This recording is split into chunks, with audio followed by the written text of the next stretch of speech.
Guide.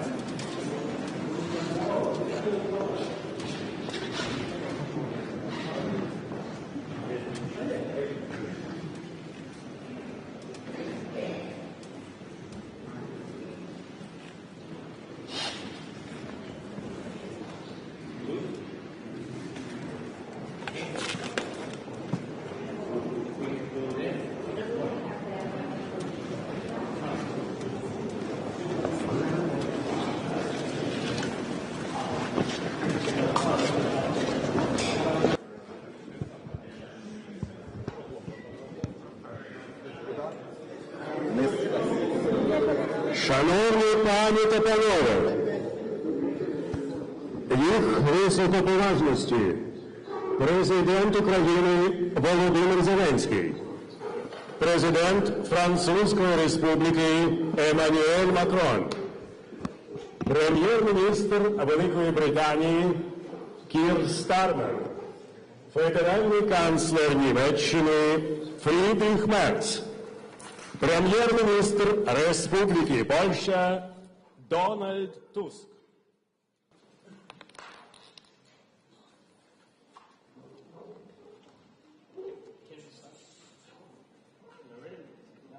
Okay, thanks so much. So, dear friends, thank you very much for coming and glad to welcome you all.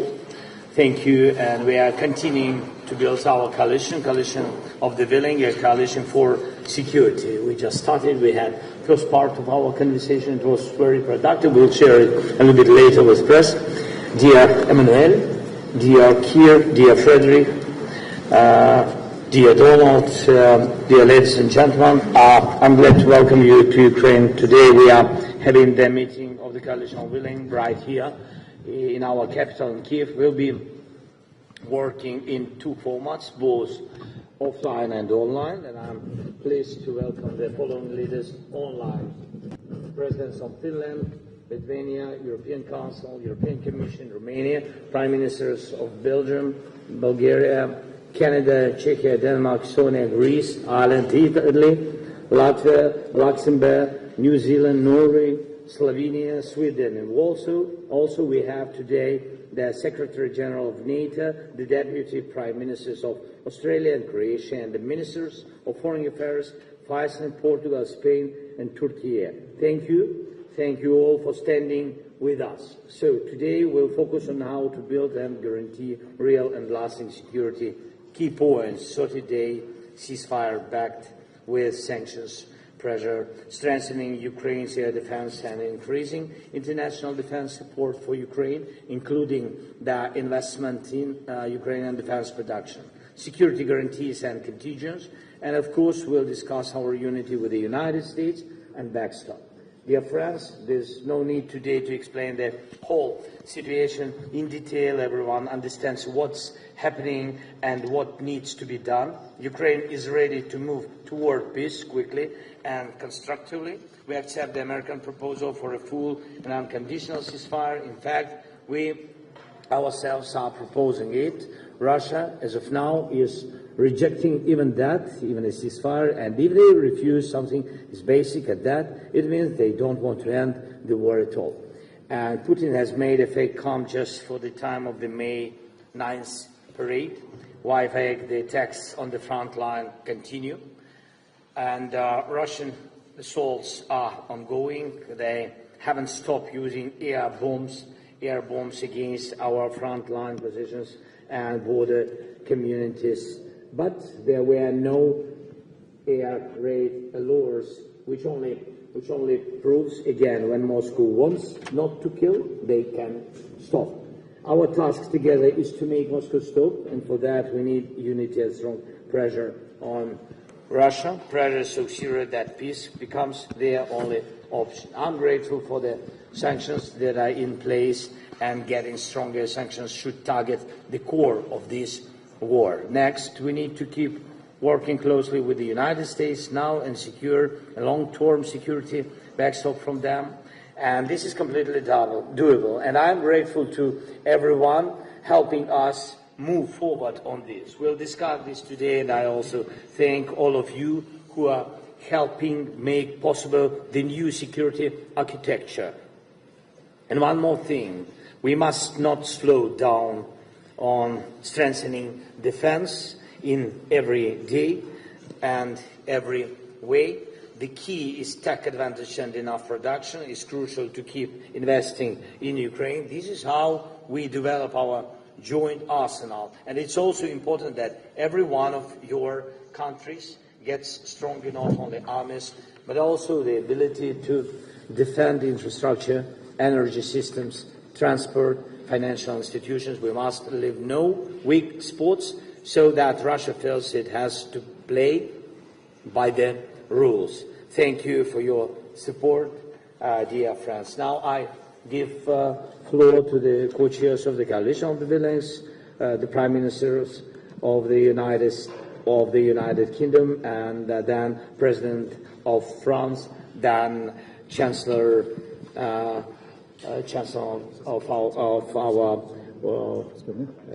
our strategic partner Germany, and then our Prime Minister of Poland, Donald Tusk. So, please, Kieran. Vladimir, thank you. And it's really good that we are hosting this meeting, the Coalition of the Willing, from Kyiv. It is a very important symbolic meeting showing the strength of our unity. And it's timely because this awful conflict's been going on now for over 3 years. And this week we have been celebrating 80 years since the end of the Second World War. The E-Day has been celebrated across Europe. And what that war was about were the values of freedom and democracy and the right of countries to make their own decisions, their sovereign right to do so. Those are the same values that we're addressing here today. And so it is timely, it is important, and I pay tribute to the courage and resilience of the Ukrainians that have fought this conflict for 3 long years. It is an important moment because, as Vladimir has just said, there is this ceasefire for 30 days proposal that is very clearly now on the table. Vladimir, I think you first, with courage, put forward this proposal probably 2 months ago now as the way forward. Emmanuel and I have been discussing it intensively, including this week, and pushing the case for 30 days.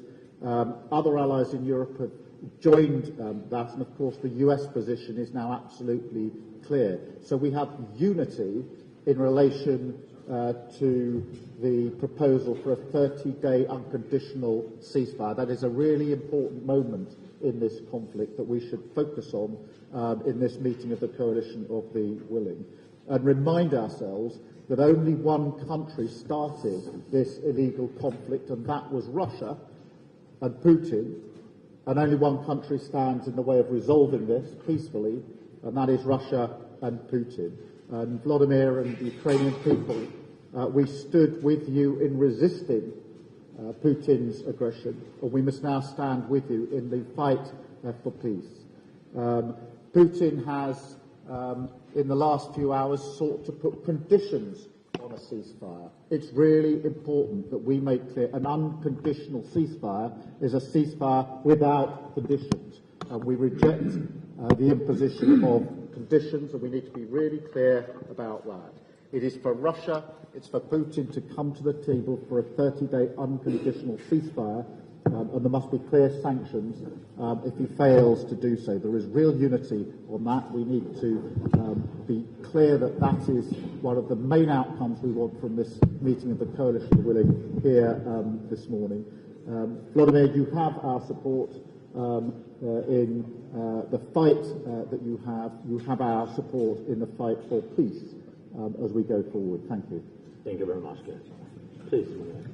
Thank you, Vladimir. Thank you for hosting this meeting, and I'm very happy to be here with Kiev Federation, Donald, alongside with you. And I want to thank our colleagues for joining this VTC, and especially our European friends and European institution, NATO, but as well our colleagues from Pacific, and Mark is here as well from Canada.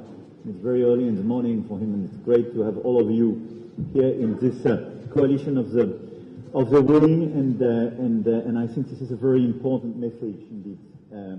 the day after this 9th of May.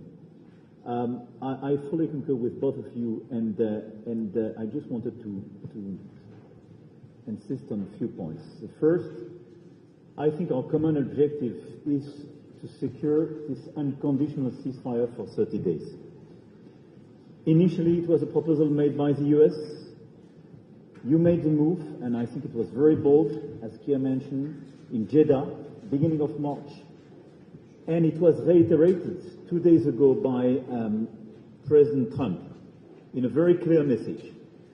So all of us have now to back this unconditional ceasefire for 30 days and increase pressure on Russia. And it means unconditional ceasefire in sky, on land, at sea, that should be long enough and that could be renewable. It should be completed with appropriate provisions for monitoring and with arrangements for the distancing of forces along the line of control. And it's very important to engage with the US for them to be in charge of the monitoring, with the assistance of all those who want to join, and France is obviously ready to join, but it's very important to have the UN's involvement. We need a clear mechanism for the attribution of potential violations with robust penalties applied. And as both of you mentioned, we firmly reject the possibility of making any concessions of prejudging the outcome, and there is no preconditions, neither stopping delivery of arms to protect and resist for you, or any, no prejudging any type of negotiation. And we have to be clear that if Russia does not comply, it must face consequences with additional sanctions and further support to Ukraine. And we have to prepare a new package of sanctions which should not be business as usual, and probably we should reconsider in the days to come. And we have to increase the coordination with the US, taking as a basis what Lindsey Graham put on the table, but a strong coordination, and I want to salute our Nordic friends because they made a great job during the past few days to allow us to be closely coordinated. But we have to strengthen the package to be sure that we have clear retaliation package and we deter Russia from violating this ceasefire. Second remark, at the same time, we must continue our support to the Ukrainian armed forces, which have been resisting heroically and which will remain, in the long term, the best security guarantee for Ukraine. And a strong, well-equipped national army remains Ukraine's first and most important security guarantee, and this is something we have to secure here. We need a discussion today, but we will have to secure a proper financing in our package, and it will be an important discussion as well as a G7. And third, a durable peace requires as well solid and robust international security guarantee for Ukraine. Therefore, we must continue strengthening our coalition and continue to make progress on a possible Russian force. In accordance with the mandate expressed in March, efforts led by France and the UK, together with the Ukrainians and other contributing partners, continue on a daily basis, and the military work and planning on parameters of the Russian forces is ongoing. And I want to thank our military teams and this day-to-day planning, and I want to thank as well the help of NATO and all the able and willing countries in order to prepare the Russian force, which will be as well a clear support and complement to the Ukrainian army in order to build this robust peace. And this is where we should use the 30 days of ceasefire to negotiate all the parameters for this robust peace. And obviously we are completely engaged and committed. Volodymyr, thank you very much, and I think all of us want here to reiterate the clear message that we are very lucid. 80 years after the end of the Second World War, that you are on the right side of history because you protect your sovereignty, your territory, and doing so, you are at the forefront as well of the protection of the whole European territory and what we built after the Second World War. Thank you. Thanks so much. Thank you very much. Yeah, first of all, Volodymyr, thank you for convening us virtually today to continue the discussions on how to bring a just and durable peace to your country. But let me first thank you for your invitation, and thank you to our colleagues for having me in this group of prime ministers and welcoming me so by heart. Thank you so much. I'm really hoping to cooperate and to continue very closely with you. Thank you so much for having me in this group. I would like to start with three messages. The first one is the new German government is fully on board to make this group a success. Our engagement will be substantive, and we are doing this to reach peace for the courageous people of Ukraine. We are doing it for our security in the entire European Union and the entire European continent as well. Second, I believe that strengthening Ukraine's armed forces will be the most important part of this group's work and the centerpiece of any future security guarantees for Ukraine. We should collectively agree on ways to sustain financing for an army of sufficient size and capabilities based on Ukrainian input and building on the Ramstein contact group and work of the capability coalitions. You want me count on me, count on us, count on Europe and Germany. Germany will continue to gear up financial support. The reform of our constitution, which we made in Germany, will enable us to deliver now and in the future. I count on you, your partners, to do the same collectively with us. Third, helping Ukraine defend itself and engaging in negotiations to reach a ceasefire or even a peace agreement are two sides of the same coin.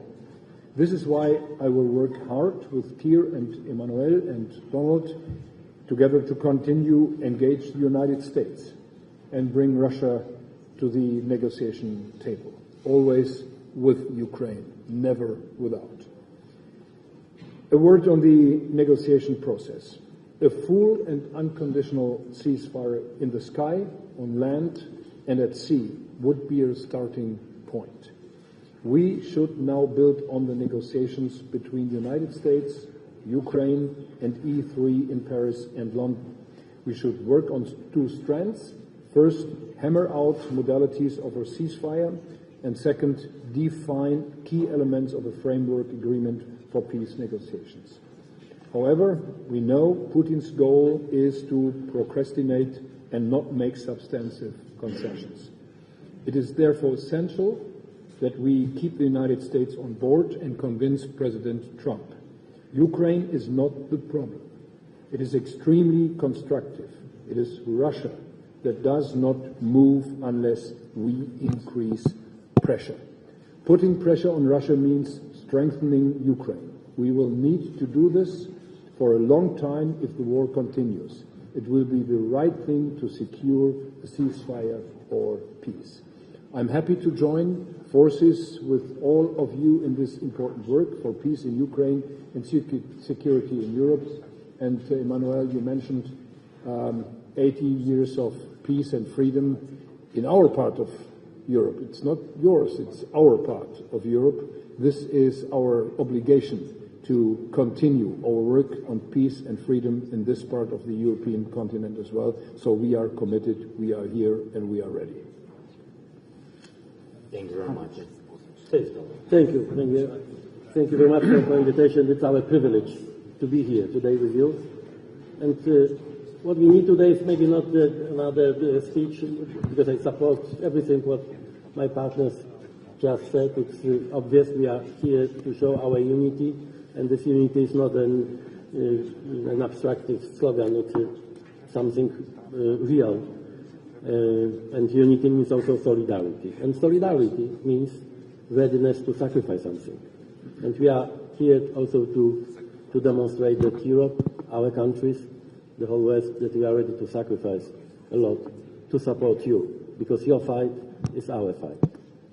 Because Ukraine, your soldiers, your nation, fight for not only for your freedom, for your independence, for your integrity, but also for our countries, for Poland, for Germany, for United Kingdom, for France, for Europe. And I really believe what I in what I said. We are here also to promise you and to promise to our people that we will be not naive. We will have not illusions about Putin and Russia games. It means that we will be also very tough and clear. Unconditional ceasefire means unconditional ceasefire, nothing else. And with this very positive signs of re-engagement of our American friends, I think we can be very successful here. You can count on us, Volodymyr, as always. Thank you. Thank you so much. Thank you very much, dear friends. Yes, and thanks. Press will continue. It's a pity, but without you. Thank you.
Шановні пані та панове, їх високоповажності, президент України Володимир Зеленський, президент Французької Республіки Еммануель Макрон, прем'єр-міністр Великобританії Кір Стармер, федеральний канцлер Німеччини Фрідріх Мерц, прем'єр-міністр Республіки Польща Дональд Туск та України Володимира Зеленського.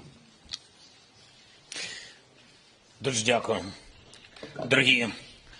Дорогі наші друзі, дорогий Еммануель, Кір, Фрідріх, Дональд, шановні присутні, команди наших друзів, шановні журналісти. Сьогодні в Україні, в Києві, дуже важливий формат, важлива зустріч, дуже важливий сигнал. Керівники Франції, Британії, Німеччини та Польщі. Дійсно, United Europe in Ukraine.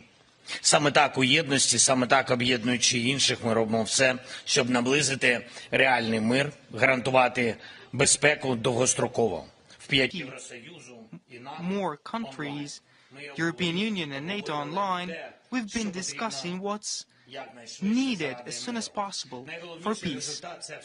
The main result is absolutely clear and following stands regarding the following. We've agreed that since Monday, 12th of May, a full and unconditional ceasefire must start for at least 30 days. We together demanded from Russia. We know that the United States support us in this.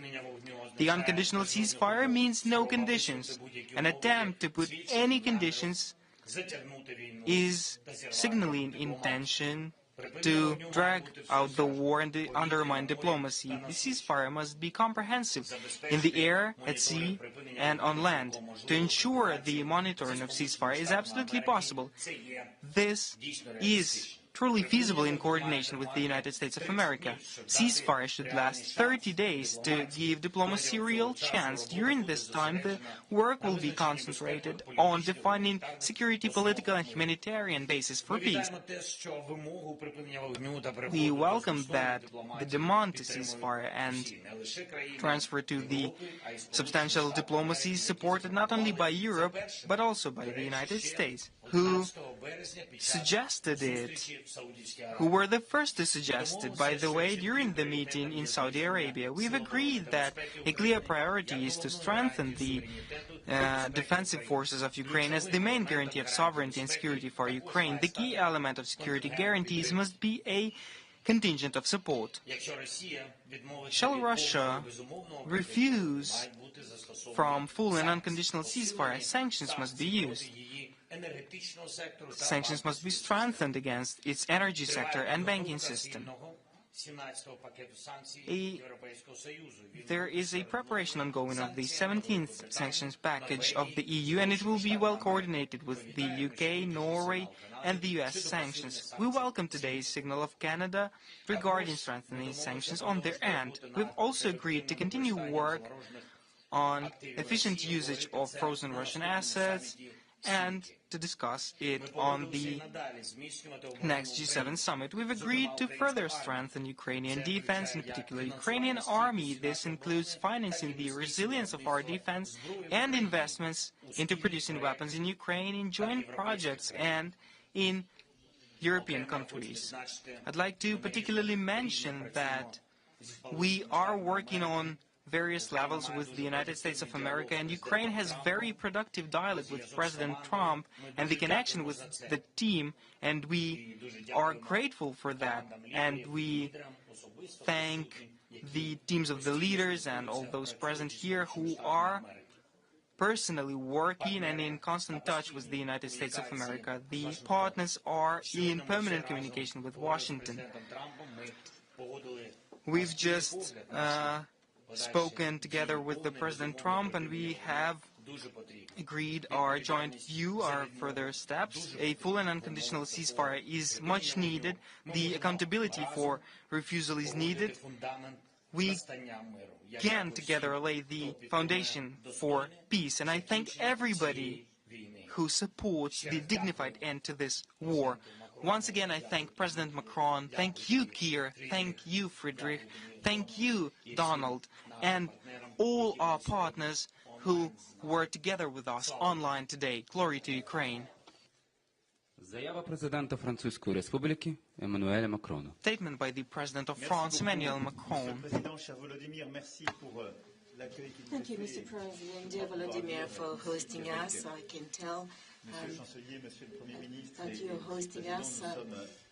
Together with the Chancellor, the Prime Minister and myself, we are very pleased to stand by you and to stand by the Ukrainian people today. Because Ukraine is fighting for its sovereignty, its independence, but today Ukraine is the beating heart of Europe, Europe that believes in freedom and peace. On the 8th of May, we celebrated together the end of the Second World War, the victory, and indeed Europe celebrated the 18th anniversary, and over the past few months we commemorated and you attended the celebrations of D-Day, the landings in Normandy, and the values that enabled us to get together. And we stand here today in Kiev because this is where the freedom and the security of Europe are at stake. And the camp of peace is today here, whereas the camp of war is in Moscow. About 10 years ago, Moscow that decided to invade Crimea, and 3 years ago to attack Ukraine. So the future of our principles, but as well of our collective security, is at stake. The future of the European defense and the principles on which our continent and more generally the international order is based. This is the reason why we decided to support Ukraine in its war of resistance. We stand united to obtain a robust and sustainable, durable peace. And such is the purpose of the initiatives that we've been taking together over the past few months. Like the President said, over the past few weeks, we've been working on what is now a major step. The United States of America proposed a ceasefire. We wanted to add to it some work towards robust and sustainable peace with the reassurance force, negotiations during the ceasefire. An unconditional ceasefire was agreed for 30 days in Jeddah, agreed by President Zelensky. And 2 days ago, President Trump reiterated his willingness to enforce an unconditional 30-day ceasefire. I quote his words. Now, together with some 20 countries, member of the Coalition of the Willing, we decided to support a ceasefire as from Monday without any precondition for this ceasefire, neither on the Ukrainian nor on the Russian side. It is meant to last for 30 days at sea, on land and in the air, being monitored mainly by the United States of America, and all Europeans that stand ready can contribute. And that will enable to launch immediately the work, the negotiations to build a robust and lasting peace, talking about the sensitive infrastructure, the territory, and of course the security guarantees. In case of violations of this ceasefire, we agreed that massive sanctions would be prepared and coordinated amongst the Europeans and with the United States.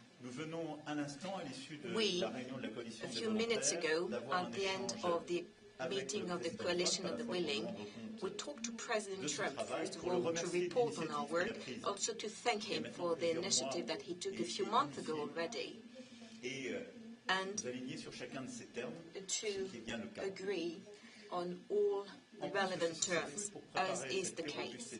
In addition to the ceasefire, to work on robust and lasting peace, we will continue to provide our military and financial support to Ukraine for it to resist.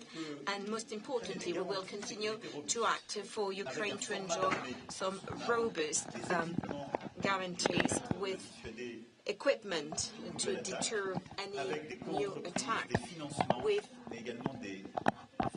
financing and adequate financing and adequate equipment. We will also work on second curtain reassurance forces. We discussed this with all of the heads of state and government that joined us on the occasion of this remote conference of the Coalition of the Willing. We'll continue to work on that, and hopefully, as from Monday, that will be a concrete framework for the discussions that will involve all the stakeholders around the table. When the time comes, we will also work on reconstruction, which is, of course, of the utmost importance.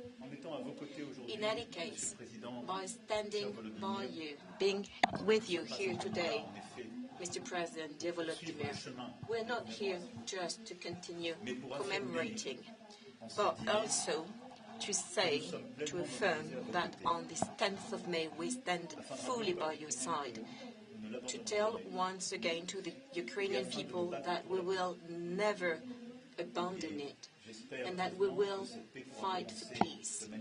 And I hope that peace will begin as from Monday, based on the terms that we proposed, that we support, and which today are agreed upon by the United States of America, all of the European allies, Ukraine, of course, as well as Canada, Australia, Norway, and others who are part of this coalition for the willing. It is now time for us to build this peace and a lasting peace. Thank you very much.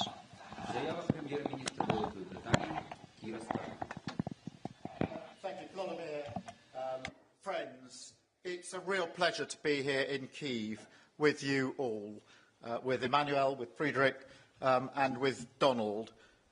This is Europe stepping up, showing our solidarity with Ukraine, and also showing, during this week, when we mark 80th anniversary of VE Day, that we understand the lessons of history.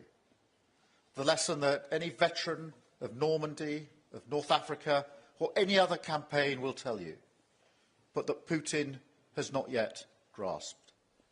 There's no glory in aggression and conquest. Glory comes from fighting for your country, defending your people, and winning the peace. And that is the message of this moment. Volodymyr, we stand with you to secure the just and lasting peace that Ukraine deserves. It's almost 2 months now since you agreed to an immediate 30-day ceasefire. In that time, Russia has launched some of the most deadly attacks on civilians of the entire war, including here in Kyiv. Normal lives, homes, families destroyed. This is what Russia offers in place of peace, along with delays, smokescreens, like the current 72-hour ceasefire. And so all of us here, together with the US, are calling Putin out. If he's serious about peace, then he has a chance to show it now, by extending the VE Day pause into a full, unconditional 30-day ceasefire, with negotiations to follow immediately once a ceasefire is agreed. No more ifs and buts, no more conditions and delays. Putin didn't need conditions when he wanted a ceasefire to have a parade, and he doesn't need them now. Ukraine has shown the willingness to engage again and again, but again and again, Putin has refused.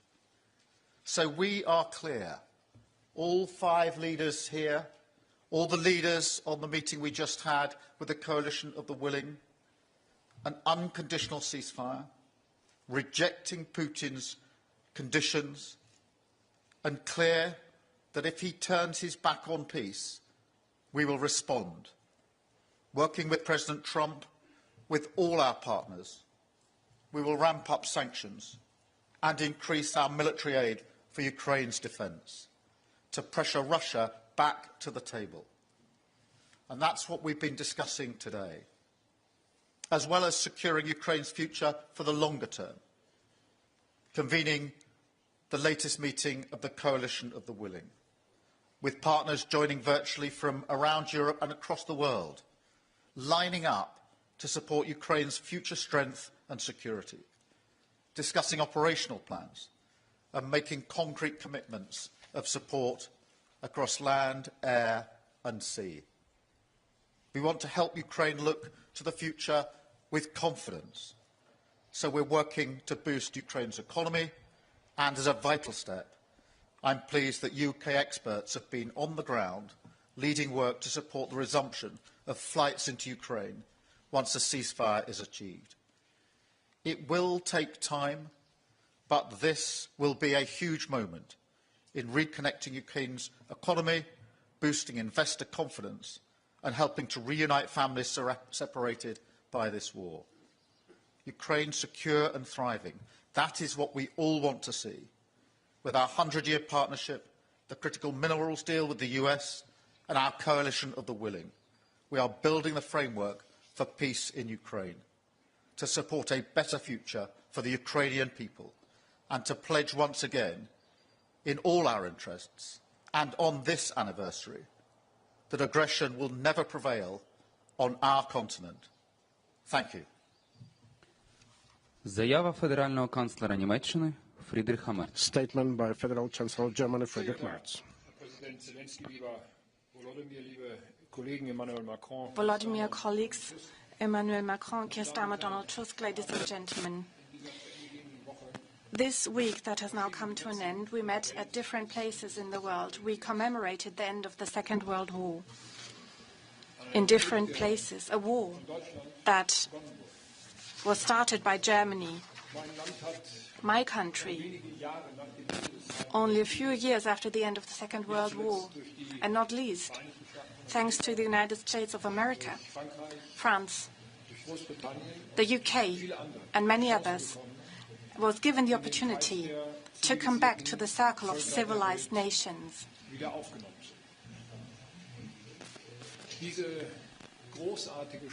This wonderful opportunity Germany was given is an obligation to us today, an obligation to stand up for peace across the globe, for freedom across the globe, and serve peace worldwide.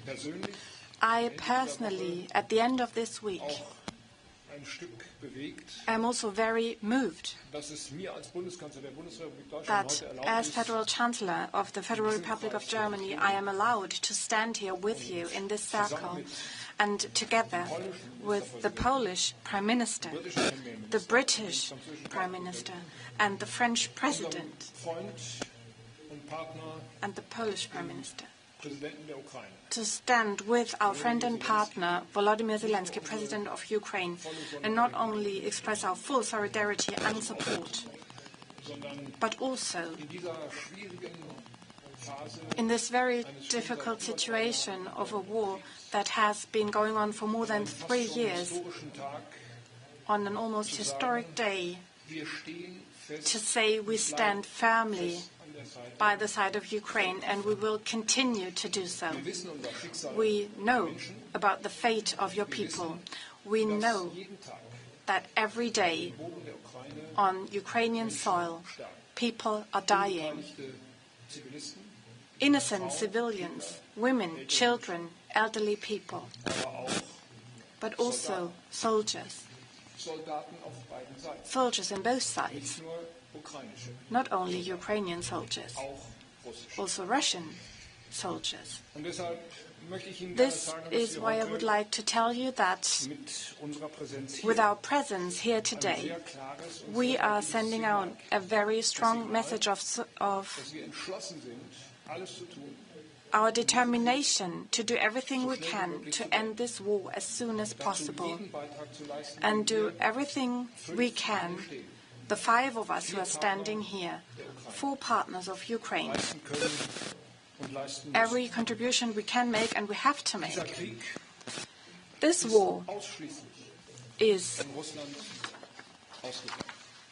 has been waged by Russia. It has not been provoked.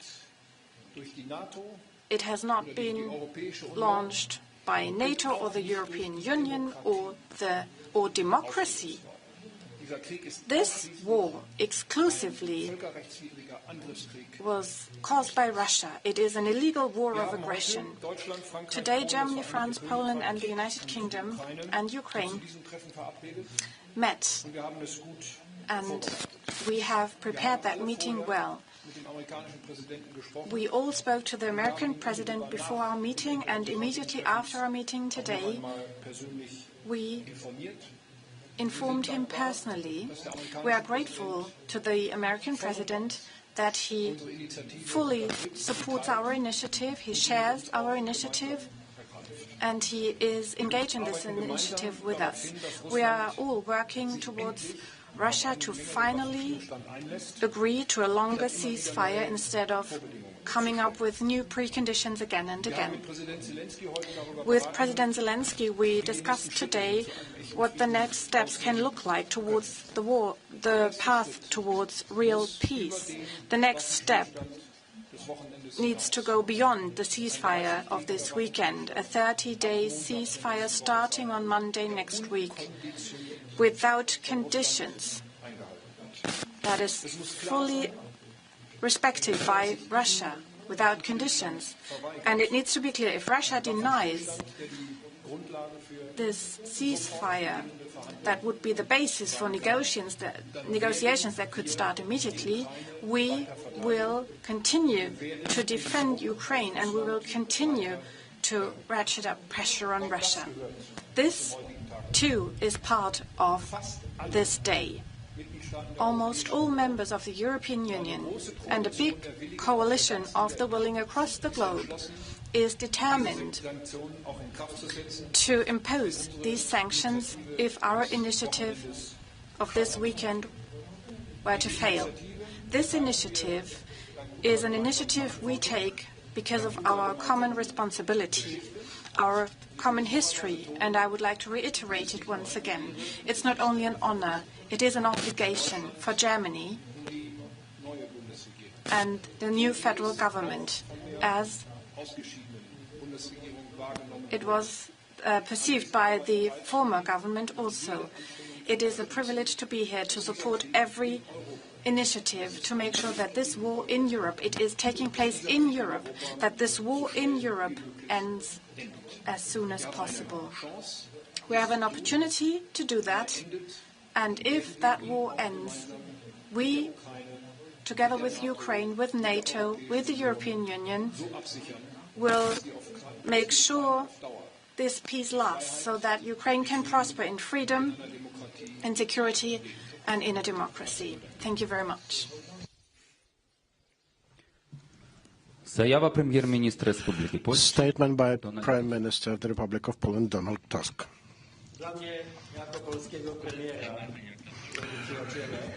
For me, as the Polish Prime Minister, dear friend, this opportunity of having a meeting here in Kiev 80 years after the end of the Second World War is of extreme great importance. Poland, since the first hours of Russia's aggression against Ukraine, has been supporting the Ukrainian people, the Ukrainian nation, President Zelensky, with everything it has. We are the nations that have a constant memory of huge victims that we had sustained during the time of the Second World War. We also remember that the victory over the fascist Germany did not bring freedom neither to the Poles nor the Ukrainians. We were waiting for true independence and freedom for many years. We are ready to fight for the freedom and independence. Ukraine today is paying the highest price, the blood price, fighting for the same values of independence and freedom. But Ukraine is not alone today. This is an exceptional symbolism, what has happened in these 2 days. Yesterday, they had the parade of shame organized by the aggressor in Moscow. And brutal words full of aggression and hatred were said there. A day later, there's a meeting in Kiev. The meeting of us four with President Zelensky. The meeting that results in the call for peace, for an immediate, since coming Monday, unconditional ceasefire. The meeting that takes place in Kiev, that has been bombarded, ruined, attacked by the aggressor. It is from here where the words about the need to stop firing, to launch negotiations as soon as possible, to reach a long and lasting and just peace come from. These are the words that the whole free world has taken close to its heart. This is the day that has not just a symbolic value. This is the day when a very important event took place. The idea of ceasefire and immediate negotiations has been a joint one, voiced by the President of the United States of America, the President of Ukraine, German, UK, and Polish leaders present here, all done to support Ukraine in its fight for freedom and independence. It is the first time that since long the whole free world has been united around the decision we adopted. The whole world, starting in New Zealand, ending in Canada, Iceland, the US, Norway, the whole of Europe, we've all have been speaking with one voice. And this isn't a naive voice. We fully understand that we are facing a true test. Same can be said of Russia and its Putin. We will be waiting for Russia's reaction. What we are surely of is that the proposal that we coined together by the US, Europe, Canada, Ukraine, regarding the ceasefire, regarding the truth, is a serious one. If Russia refuses this proposal, no one will have any more doubts as to who stands for peace and who stands for war. President Zelensky and Ukraine's readiness to launch negotiations is truly a no small gesture. We do not know whether the aggressor will value that, but we all will remember it.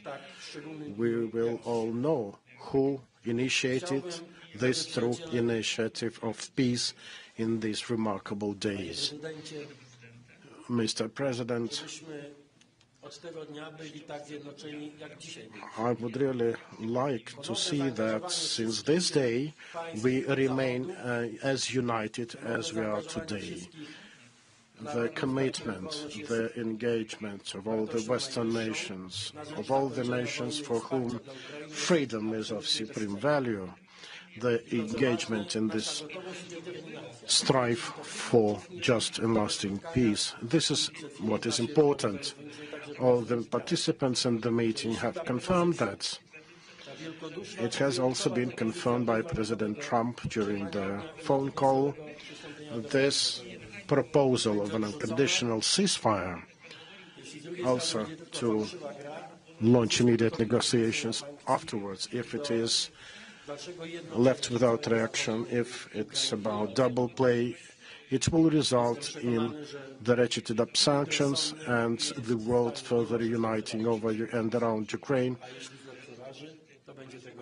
You think that no one should take our proposal lightly, and if they do it, well, we are cautious optimists today, but thanks to your work and your determination, we have strong grounds to be like that. Thank you so much. Thank you, dear journalists. Now it's time for your questions. Those who have the mics, please stand up so that we could see us. Please, Polsat Poland. jeżeli Rosja nie wdroży w poniedziałek zawieszenia broni, to jak If szybko Russia does not agree to a ceasefire, how fast the members of the coalition can adopt new sanctions packages, and what sanctions could it be? Because the previous sanctions packages, they didn't prevent and stop the Russian aggression. So is there a potential for the sanctions that would make Russia change the course? And can there be sanctions against the states who are efficiently helping Russia to bypass the existing sanctions? Your question goes to? Do premiera Donalda Tuska, ale także do pozostałych This przywódców. was the question to Prime Minister Poland Donald Tusk and the other leaders. Trzeba dzisiaj te sprawy postawić jasno. We must state these things clear today. That is a very important endeavor. That is an argument in our discussions on the topic of the sanctions and the other ways to counter Russian aggression, because the sanctions are working. If it weren't for sanctions, the situation would be incomparably worse.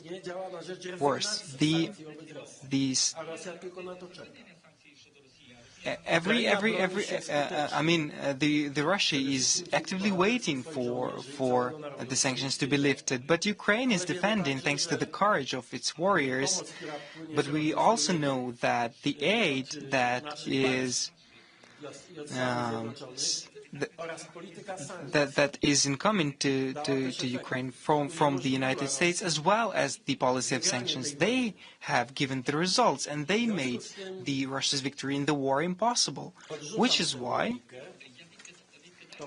I reject this logic that and the way of thinking that the sanctions didn't do anything. The sanctions appear to be the key thing in limiting Russia's capabilities. The situation in Russia is more severe than Putin's propagandists and he himself demonstrated, which means that keeping the sanctions in place and strengthening them where possible will give the results, but the sanctions policy requires patience and unity and comprehensiveness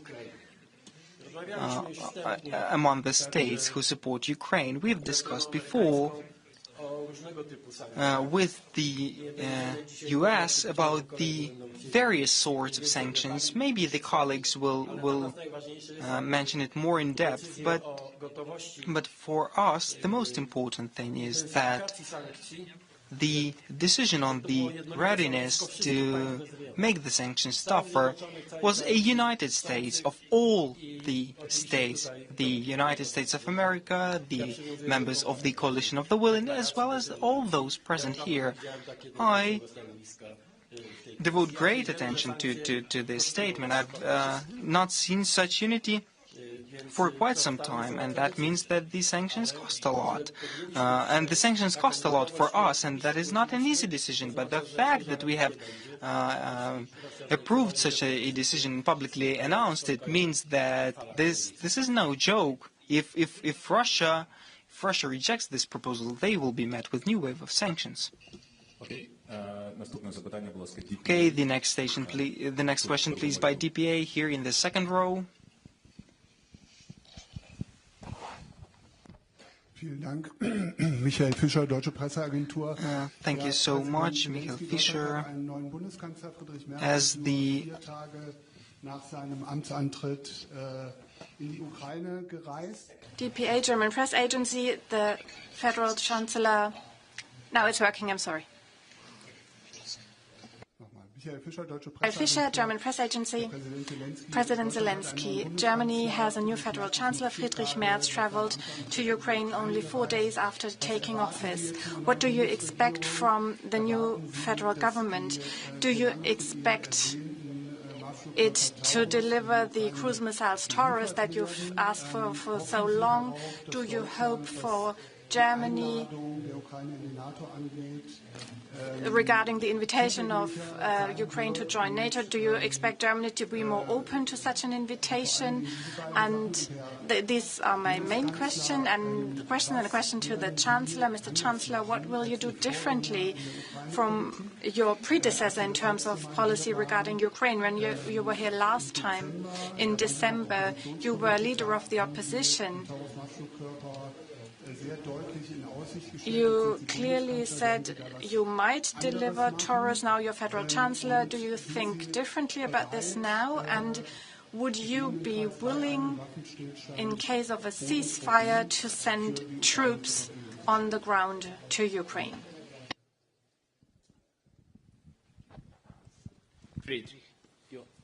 No, please, go ahead. No, you first. Okay. Thank you. You're the host.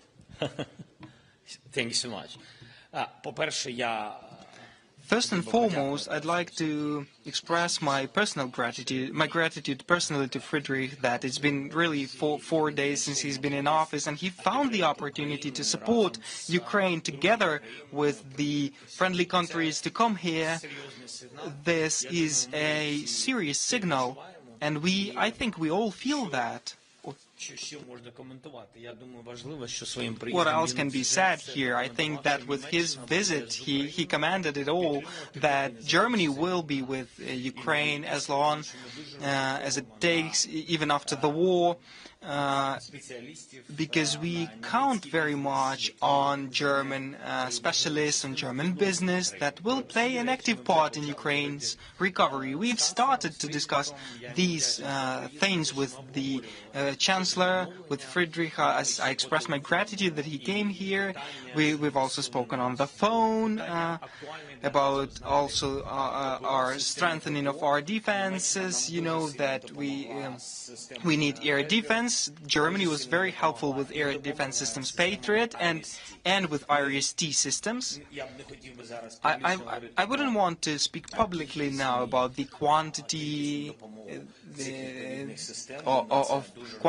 of aid of these systems, but we count very much on them. We know the time frames, and it's important for us. Thank you.